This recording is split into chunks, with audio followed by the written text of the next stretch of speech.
जम्मू से एक और डिजिटल अरेस्ट का मामला सामने आया है। इस तरह के मामले आना अब आम होते जा रहा है। तो ऐसे में आप सब लोगों से कहेंगे कि अगर आपको भी कोई भी ये कॉल करता है और ये कहता है कि आपका बेटा जो है वो किसी गलत काम में फंस गया और आप इतने पैसे दीजिएगा या आप जो है वो हमें इतनी पेमेंट कीजिएगा, तो जनाब एक बार इस खबर को जरूर सुन लें। मेरे साथ विकास शर्मा जी मौजूद हैं, इनके साथ ऐसा क्या हुआ इन्हीं से जानेंगे। भाई साहब, क्या हुआ आपके साथ, पूरी जानकारी देंगे? सबसे पहले तो मैं गुलिस्तान न्यूज़ का हार्दिक स्वागत करता हूँ।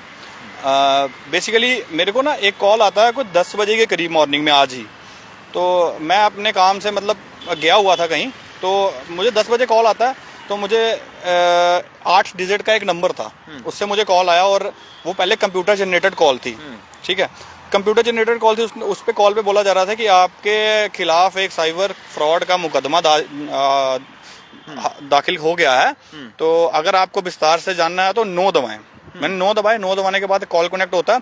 एक ऑफिसर बन के जो बात कर रहे थे, ऑफिसर कनेक्ट होती है, नाम बताती है अपना। मेरा नाम शिवानी सिंह है, मैं साइबर सेल हैदराबाद से बात कर रही हूँ। अच्छा। तो मैंने कहा जी बोलिए। कहती है आपका ना अपना आधार कार्ड इलीगल मिसयूज हुआ है डार्क वेब के ऊपर। आप डार्क वेब के बारे में जानते हैं? मैंने कहा जी डार्क वेब क्या होता है, क्या है? अरे आप सच में नहीं जानते? मैं कहा जी बिल्कुल नहीं जानता। हम सेल्स वाले हैं, हम 5 साल हो गए नौकरी करते हुए, अब दिल्ली में आना जाना रहता है। डार्क वेब के बारे में कौन इतनी जानकारी रखेगा? कहती है डार्क वेब होता है, वहाँ पे ना आपके ऊपर जो मुकदमा लगा है वो ये है कि आप ड्रग्स परचेज करते हैं और ड्रग्स सप्लाई करते हैं। अच्छा। उसके बाद आप आर्म्स भी खरीदते हैं, वेपन्स खरीदते हैं, वेपन्स भी सप्लाई करते हैं। और साथ में आपके ऊपर चाइल्ड ट्रैफिकिंग का भी केस है। अच्छा। एक ना उन्होंने मुझे ड्रग्स का नाम बताया था। मैं नोट्स में आपको बता देता हूँ कि वो ड्रग जो है वो इंडिया में बैन है, आप उसकी भी सप्लाई करते हैं। ड्रग्स का नाम था MDMA। ये एक ड्रग बता रही थी, उसको आप सप्लाई करते हैं। मैं कहा जी मतलब एकदम से बंदा थोड़ा शॉक हो जाता है कि ये क्या बोल रही है। तो मैं थोड़ा साइड पे होकर मैं कहा मैडम ऐसा तो कुछ है नहीं है। कहती है चलो हम भी ऐसे तो हम डायरेक्ट अरेस्ट करते हैं, आपकी हमने देखी है वेरिफिकेशन करके पूरा, आपका कोई क्रिमिनल असॉल्ट नहीं है, क्राइम नहीं है। तो हम आपको मौका दे रहे हैं, आपके पास 2 घंटे का टाइम है, मैं आपको तेलंगाना पुलिस के साथ कनेक्ट करती हूँ। अगर आपके ऊपर कोई चार्ज नहीं होगा तो वो आपको चार्ज हटा के आपको क्लीन चिट दे देंगे। मैं कहा जी ठीक है, बढ़िया है। उसके बाद उन्होंने मुझे कनेक्ट कर दिया। मुझे कहा कि आप एक काम करिए, ये लिख लीजिए IP एड्रेस। मैं आपके कैमरामैन को बताऊंगा, ये देखिए आप देख लो एक बार कि उसने मुझे IP एड्रेस लिखवाया 101138111, ये कुछ ऐसे करके कि इस पे आपका रिपोर्ट किया गया। शिवानी सिंह मेरा नाम है, ये मेरी बैच ID है, ये आपकी अपना FIR की ID है, मिसयूज आपने ये किया है और उससे आप क्लैरिफिकेशन नोटिस ले लेना।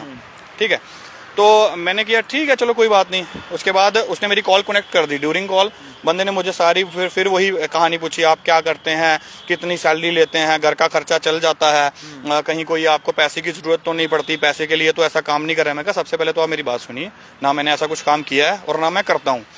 जितनी कंपनी सैलरी देती है सफिशिएंट है, घर चल रहा है। ठीक है, मुझे कुछ किसी पैसे की जरूरत नहीं है। फिर आपने कहीं आधार कार्ड किसी होटल्स में या कहीं पे तो नहीं दिया, आपका मिसयूज तो नहीं हो गया? मैं कहा जी देखिए कंपनी की पार्टीज होती हैं, हमें रूम बुक करने हैं, सब जगह जाते हैं। ठीक है, अब आधार कार्ड एक ऐसा डॉक्यूमेंट है, आप जहां मर्जी जाएंगे तो आपको डॉक्यूमेंट देना पड़ेगा। हम हर 100 जगह देते हैं डॉक्यूमेंट, ऐसा तो नहीं है कि देंगे और मिसयूज हो जाएगा। तो कहता नहीं हुआ तो है कहीं पे। अब आप एक काम करिए, आप मुझे अपने FIR नंबर बताइए, मैं एक बार चेक करता हूँ। मैंने बता दिया।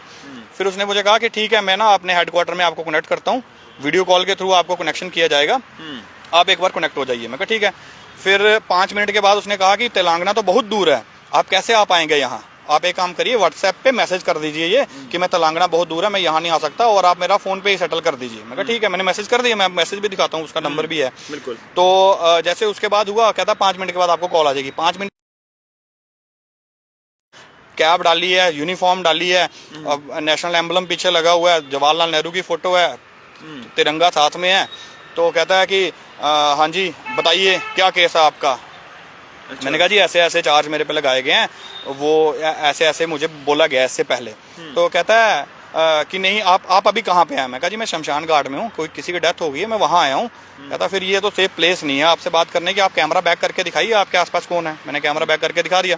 कहता है सेफ प्लेस नहीं है, आप एक काम करिए, ऐसे तो हम टाइम देते नहीं है, आधे घंटे का टाइम देता हूँ, आप घर जाइए और घर जाके मुझे वीडियो कॉल करिए। ठीक है जी। मैं घर गया, घर जाके वीडियो कॉल की। फिर वो बंदा सामने नहीं आता है, फिर वो उसकी वीडियो ऑफ रहती है। मैंने उसको वीडियो भी बोला सर आप सामने आइए ना, ऑफ क्यों रखी है वीडियो? कहता नहीं नहीं नहीं, आपके ऊपर ये केस है, आपको पता है 2 साल की सजा हो सकती है, 50 से 1 लाख रुपए का जुर्माना भी हो सकता है। अगर आपको केस खत्म करना, आप बताओ कैसे खत्म कर सकते हैं। मैं कहा जी आप बताओ कैसे खत्म कर सकते हैं। मतलब वो उसने अभी डिमांड करनी थी तो फोन काट दिया। मतलब इलीगल तरीके से वो मेरे को ये चीज कह रहा था कि आपको अगर केस खत्म करना है, सजा तो आप लेंगे नहीं, 50 से 1 लाख रुपए आप ट्रांसफर करिए। शायद उसके बाद अगर वीडियो कॉल कनेक्ट होती है, मेरे से पैसे भी डिमांड करता, और पैसे की तो डिमांड की नहीं उसने। अभी आप दोबारा उस नंबर पर कॉल करेंगे हाँ, ताकि देखें क्या करते हैं। तो किस तरह के मामले जो है वो लगातार देखने को मिल रहे हैं। हालांकि इससे पहले भी इस तरह का मामला, नंबर नहीं, हालांकि इससे पहले भी इस तरह का जो मामला है वो देखने को मिला था, और जिसमें एक व्यक्ति को ये कहा गया था कि उसका बेटा जो है वो किसी गलत केस में फंस गया है, और जिसके लिए पैसों की डिमांड की गई थी, जिसके बाद परिवार वाले काफ़ी ज़्यादा परेशान हो गए थे। और आज भी एक मामला जम्मू से ऐसा सामने आया। तो इस तरह के मामले लगातार जो है वो सामने आ रहे हैं। तो लिहाजा आप सब लोगों से कहेंगे कि जनाब इस तरह के मामलों से सावधान रहें।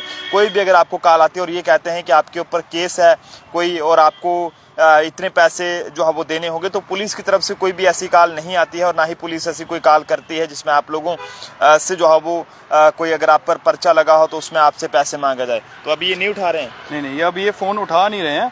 मैंने इनको मैसेज भी डाला था कि मैं घर पहुंच गया हूँ, मेरी कॉल उठाइए। तो एक बार पहले भी मैंने किया था, अभी भी किया, अभी ये फोन उठा नहीं रहे हैं। तो मैं आपके चैनल के माध्यम से, मैं देखिए मैं तो अवेयर था, तो हमने कुछ पैसा वैसा ट्रांसफर नहीं किया। कुछ ऐसे लोग भी हैं, किसी को बता दिया जाएगा कि आपके बेटा ऐसे फंस गया, ऐसा फंस गया, पैसा ट्रांसफर करो।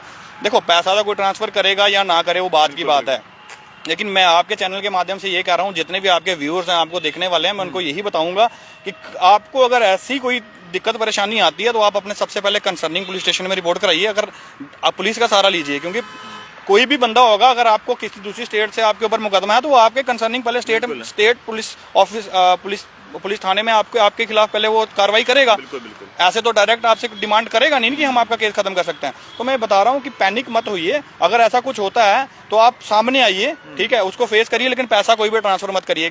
मेरा कहने का मतलब ये है कि कुछ बुजुर्ग लोग भी हैं, उनको कॉल आ जाए आपका बच्चा फंस गया, ठीक है, तो वो शर्मो शर्मी में आके कहीं सुसाइड ना कर लें कि हमें अब समाज में क्या मुंह दिखाएंगे। तो ये केस हाईलाइट करना इसलिए जरूर था, इसलिए मैंने आपको कॉल किया और आपको बुलाया सर। तो बिल्कुल इस वीडियो का मकसद ये भी है कि लोगों को जो है वो इस तरह के मामलों से अवेयर किया जाए। तो ऐसे में आप सब लोगों को अगर कोई भी इस तरह की कोई कॉल आती है तो किसी भी तरह का कोई लिंक पर क्लिक ना करें। कोई मैसेज आता है तो लिंक पर क्लिक ना करें। अगर कोई ट्रांजैक्शन करने के लिए कहता है तो ट्रांजैक्शन ना करें, फौरी तौर पर नजदीकी पुलिस थाने में रिपोर्ट करें ताकि आप इस तरह के फ्रॉड से बच सकें। देखते रहे जम्मू ट्रिब्यून का प्रोफेसर अभिषेक के साथ नरेंद्र सिंह ठाकुर, जम्मू।